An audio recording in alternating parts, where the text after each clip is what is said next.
అన్నదాన కార్యక్రమం నిర్వహించారు. శ్రీ అయ్యప్ప స్వామి జన్మ నక్షత్రం సందర్భంగా సోమవారం వేములవాడలోని అయ్యప్ప భక్తులు ఉదయం అయ్యప్ప ఆలయంలో స్వామివారికి పంచామృతాలతో అభిషేకం ప్రత్యేక పూజలు నిర్వహించారు.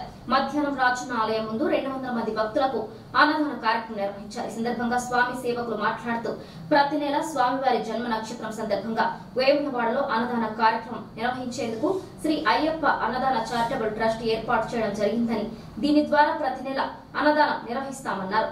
ఈ కార్యక్రమంలో నూగురి మహేష్, రాజల్ల శ్రీనివాస్, కూరగాయల శ్రీశైలం, పిల్లి శ్రీనివాస్, చేపూరి రమేష్, గొడిచెల రాజు, మిట్ట సంతోష్, తోట రాజేష్, ముదిగంటి ప్రతాప్ రెడ్డి తదితరులు పాల్గొన్నారు.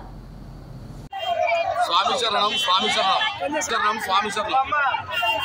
శ్రీ అయ్యప్ప స్వామి వారి జన్మ నక్షత్రం సందర్భంగా వేములవాడలోని శ్రీ అయ్యప్ప అన్నదాన చారిటబుల్ ట్రస్ట్ ఆధ్వర్యంలో ఈరోజు అన్నదాన కార్యక్రమం ఏర్పాటు చేయడం జరిగినది. ఈ కార్యక్రమానికి మాకు ఎంతో మంది దాతలు వస్తు రూపేణ, ధన రూపేణ ఎన్నో రకాలుగా సహకారాలు అందజేస్తున్నారు.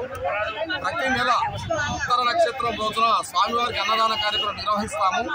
ఇది నిరంతరం ప్రతి నెల జరుగుతుంది. ఈ అన్నదాన కార్యక్రమానికి దాతలందరూ కూడా తమకు తోచే విధంగా సహకరించాలని కోరుతున్నాం.